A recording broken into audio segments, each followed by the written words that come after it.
صباح الخير، عاملين ايه؟ يا رب تكونوا بخير. فيديو جديد ان شاء الله. وحشتوني جدا من الفيديو اللي فات. يلا بينا كده نصلي على رسولنا الكريم عليه افضل الصلاة والسلام. اخيرا يا جماعة خلاص وصلنا البيت، سالمين غانمين زي ما انتم شايفين كده. يلا نبدأ الفيديو كده. وحشني البيت والله، يعني شوفوا يوم يعتبروا يومين ونص، بس وحشني البيت برضه عشان انا بيتوتية شوية فبحب البيت قوي. فجيت بقى تعالوا نشوف مع بعض اللي عملته النهارده. طبعا جايين من سفر، شنط مليانة هدوم، شنط عايزة تتعلق، الهدوم عايزة تتعلق، حاجات كتير هنعملها مع بعض بإذن الله. وإن شاء الله عشان أنا ما رضيتش أرهق نفسي النهارده، لأني عندي عزومة بكرة، فقلت إيه ريحي يا بنتي يا جيجي عشان أخلص اللي ورايا والحق ألم الدنيا كلها، عشان إيه وبعد كده نبقى ننزل معاكم بالروتينات بإذن الله.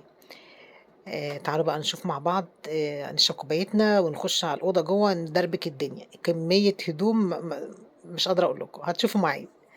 وحشتوني جدًا والله، حاسة إن أنا مفتقداكم، مش عارفة ليه، مع إني معاكم كل يوم في الفيديوهات، بس حاسة عشان أنا مش في البيت ومش باتكلم معاكم من جوّه البيت، فحاسة إن أنا لأ، في حاجة مش مضبوطة.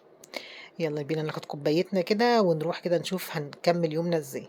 يالّا مستعدين؟ يالّا ما تشغلوش بالكم خالص باللي أنتم هتشوفوه. هدوم متطبقة فوق، وهدوم في الشنطة تحت، وهدوم ورا السرير على فكرة أنتم مش شايفينها، وهدوم على المنشر. هنلم الدنيا دلوقتي وهنخلّي الدنيا زي الفل. دي أول حاجة إيه، فُل الفُل. أهم حاجة نلم دنيتنا عشان إيه، كان لازم أفضّي الشنط الأول. طبعًا سِبت البنات يفضّوا حاجتهم، وأنا بقى بدأت إن أنا إيه، أفضّي هنا. كوم بقى غسيل برّه ما أقولكوش. يعني النهارده شغّلت الغسالة حوالي 3 مرّات عشان ألِم الدنيا. يالّا الحمد لله جينا بيتنا كده وإحنا بخير. طبعًا دخلنا امتحانات النهارده، يعني يا دوبك جينا بالليل. الصبح رؤية كان عندها امتحان النهارده، وارتجا عندها بكرة إن شاء الله. ربنا يا رب يوفّق كل ولادنا وينجّحهم. ادعوا لهم كده وهُم نازلين، ربنا يوفّقهم ويصلح حالهم بإذن الله. زي ما أنتم شايفين طبعًا مواعيد النور اتغيّرت يا جماعة، ما أعرفش إيه السبب في كده. يعني أنا النور كان بيقطع عندي من 16:00 ل17:00، باقول لِك لأ هي إيه، هيرحّلوا المواعيد، يعني هيضبّطونا، فإحنا مش عارفين أي حاجة. المُدرسة لسه مكلماني دلوقتي اللي جاية تراجع لرُقيّة، بتقول لي: "أنا خايفة ييجي لِك النور يقطع عليَّ." فأنا مش عارفة، كل الناس خايفة دلوقتي، مش عارفين مواعيد النور هتبقى إيه. طبعًا يعني كنا بيقطع زي ما قُلت لكم كده، بيقول لك لأ هيتمدى، كل واحد قطع عنده يتمدى ساعتين كمان. يعني أنا بدل ما يقطع 4 يقطع 6. دي مشكلة بالنسبة لي كبيرة، لإن مواعيد الدروس كلها في المواعيد دي. فصعب بصراحة. طبعًا تيجي تنزلي بالليل بقى تروحي مشوار والّا تعملي أي حاجة، وعندي ضيوف جايين بكرة، فمش عارفة أعمل إيه. يعني الناس دي هتيجي تقعد في الضلمة أنا والّا مش فاهمة؟ ربنا يستر. هيبان النهارده كل حاجة. أنا دلوقتي باسجل لكم الساعة عدِّت 17:00 خلاص، يعني لسه ما دخلناش على 18:00، فما نعرفش النور هيتضبط معانا إزاي النهارده. ربنا يستر بقى.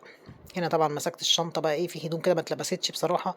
بتبقي عاملة حسابِك إن أنتِ هتلبسي وتعملي ومش عارفة إيه، لكن لأ، الوقت بياخدِك وما بتلحقيش تعملي أي حاجة. والجو بصراحة ما كانش مساعد خالص. أنا بالنسبة لي الجو كان في منتهى الجمال، لإن أنا باحب الشتا يعني، لكن الولاد بصراحة هم اللي ما كل استمتاعهم بالتصوير. يعني هم يصوروا نفسهم صور، يلبسوا ويقلعوا عشان يتصوروا، لكن ما عرفوش ينزلوا بيسين بصراحة. والبحر زي ما أنتم شُفتوا كده ما فيهوش نزول يعني. إن شاء الله بقى الصيف داخل وكلنا بقى بنبدأ. بُصّ البنطلون ده كنت جايباه مع سمر وشيرين لمّا رُحنا معاهم من شي إن.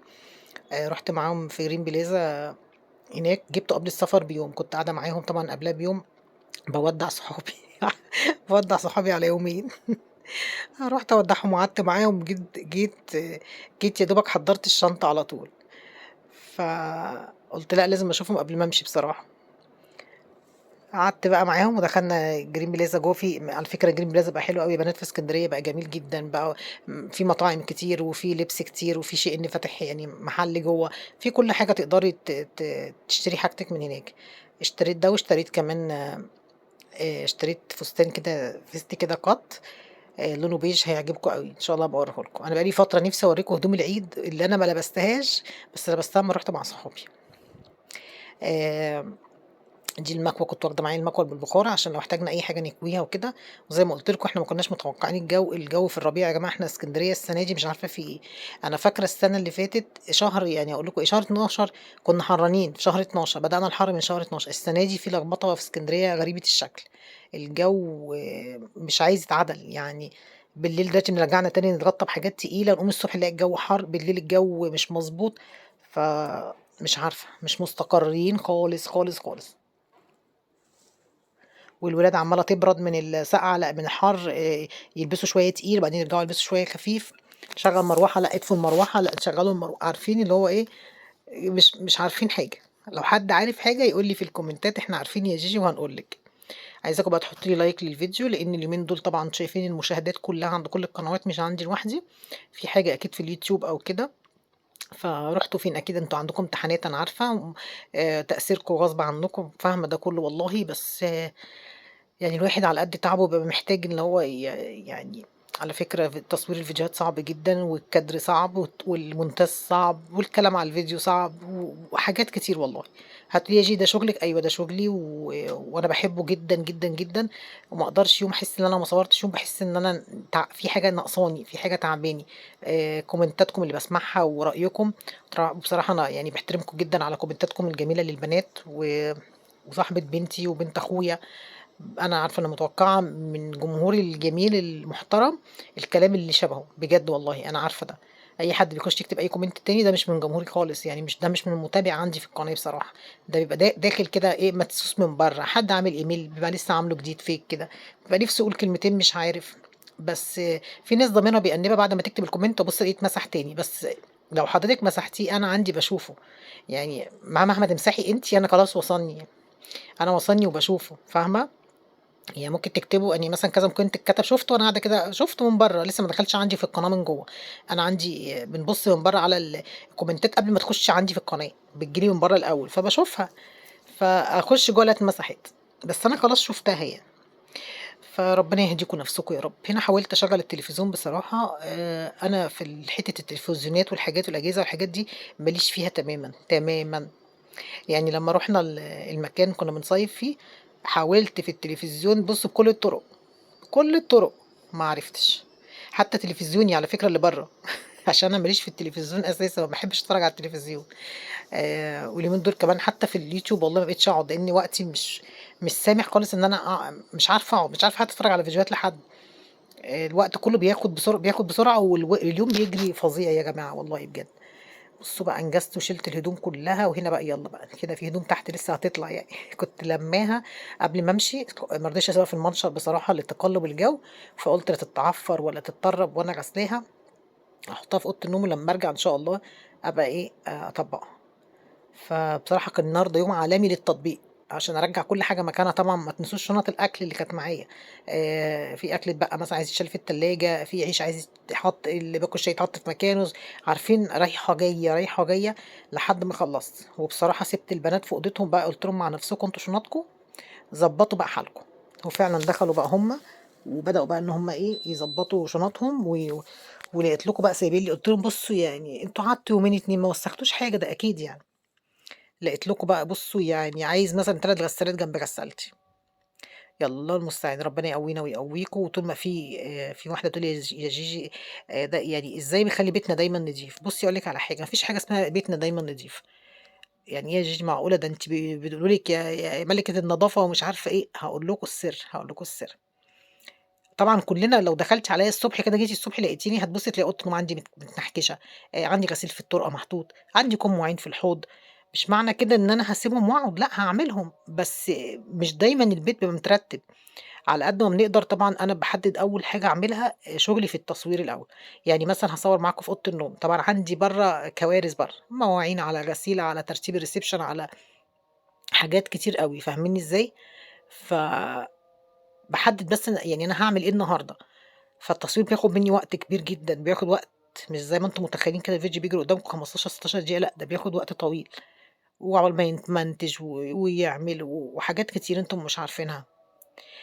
فعلى قد ما باقدر لازم أشارككم طبعًا كل حاجة عشان يبقى الطاقة زي ما أنت شُفت. طيب يعني إزاي جيجي نحافظ على البيت يكون نضيف أكتر وقت؟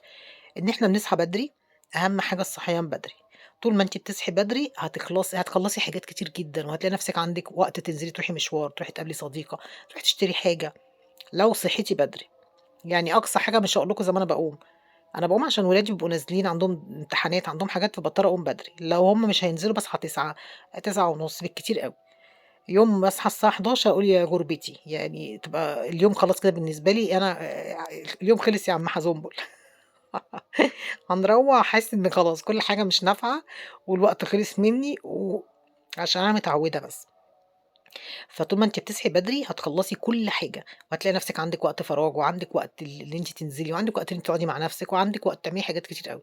هتصحي متأخر يومِك خلاص خلص، ما عندكيش بقى النور راح يعني نور ربنا اللي خلقه لنا إن إحنا بنقوم نشوف الصبح ده اللي بيدّينا طاقة، ده خلص خلاص. ما فيش يوم، خلّصتِ يومِك وما فيش نشاط، الكسل بيمسكِك.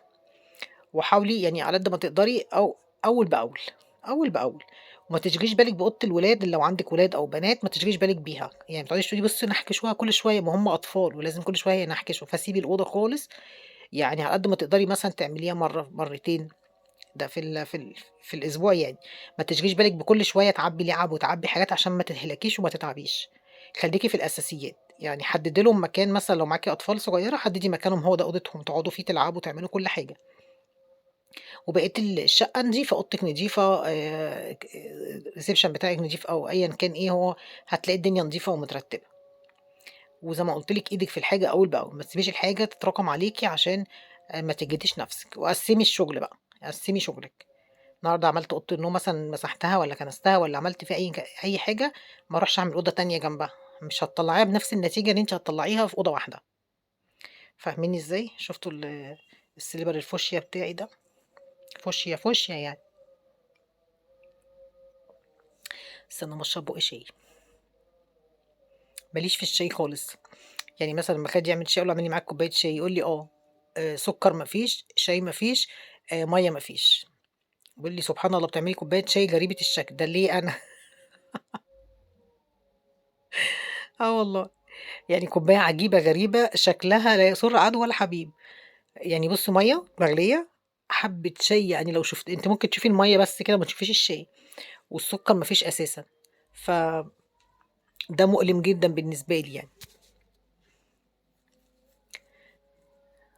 بس كده، المهم بقى هنا إيه، مسكت بقى الدنيا كده، مسكت بقى البرفانات بتاعتي شِلتها، وبرفانات خالد شِلتها، الفُرَش بتاعة الشعر برضه شِلتها، وكانت البنات واخدين معاهم المكوة بتاعة الشعر برضه يعني شِلت حاجات كتير، لأ ده أنا شِلت الولاد كانوا واخدين الشقة يا جماعة، وهنا الشنط بتاعتي حاطة بس شنطتين عشان لسه ما اتلبسوش حاطاهم هنا، لكن لمّا يتلبسوا باركنهم بقى ده حمام كريم حلو أوي أنا جايباه.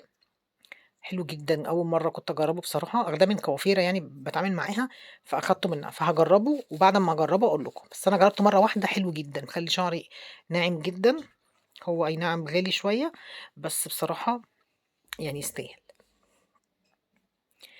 هنا بقى لمّيت الدنيا كده، دبابيس الطرحة بقى حطيتها في علبتها، والساعات في العلبة، والنضارة في العلبة، يعني بُصّوا الأوضة كلّها كانت لَم النهارده، ده تشجيع ليكم عشان ما تتصدموش تقولوا لمّا نرجع من المصيف هنعمل إيه وهنبدأ إزاي والهدوم لأ. خدي شنطتِك كده في أوضتِك، خلّصيها كلّها وخلّصي حالِك، وبعد كده ابقي دَوّري بقى إيه، على حاجة تانية، خلاص؟ بنتي شيري عمّالة تبعت لي على الMessenger وأنا باسجّل الصوت دلوقتي، بس هاخلّص وأكلمِك يا شيري حاضر، من عينيا، هي عاملة لي بقى بعتت لي مقطع صوتي، طيب ماشي يا أختي، هارُد عليكِ يا شيري والله، بس أخلّص المقطع ده وأرجع لِك. هنا بقى متعودة دايمًا أنا باعمل معاكم روتين كده أرُش لي رشتين كده والّا حاجة عشان إيه، أرجع للpower والطاقة بتاعتي الأولانية يعني. عايزاكم بقى تعلّوا معايا الفيديو شوية عشان كده بقى كتير صعب يا ولاد، كده صعب أوي. كومنتاتكم بقى عايزة كومنتاتكم الحلوة اللي دايمًا بتسعدني، وبس كده يعني الروتين بتاعي النهارده خفيف وبسيط كده يعني إيه زي ما أنتم شايفين كده، ده بخور لسه ما استعملتوش، أنا مش عارفة الطرحة عاملة كده ليه بس ماشي. أنا قُلت لكم ما باحبش الطرح البيضا وأنتم قُلتوا لي: "لأ يا جيجي حلوة فيكِ." يا جماعة ما باحبهاش، يا جيجي جميلة فيكِ، عاجبكم كده؟ عاجبكم اللي أنا فيه ده؟ جِبت بقى المكنسة وقُلت بقى إيه مطرح اللي نزل من الشنطة والفِتَل اللي نزلت من الهدوم والكلام ده كلّه، ألِم بقى الدنيا طبعًا أنا كنت فاتحة البلكونة قبل ما أسافر سِبتها تهوي الشقة ما رضيتش أقفلها بصراحة، وما أقولكوش بقى كمية التراب، السراح عليها تراب والحاجة عليها تراب، أنا غلطانة، أنا غلطانة، بس أنا قُلت يعني إيه جو حلو يوم ما كنا ماشيين كان الجو حلو، قلب قلبة يا ولاد تقولوا هو مستقصدني، بس ماشي، كُلّه من الشبشب الفوشيا اللي أنا لابساه ده.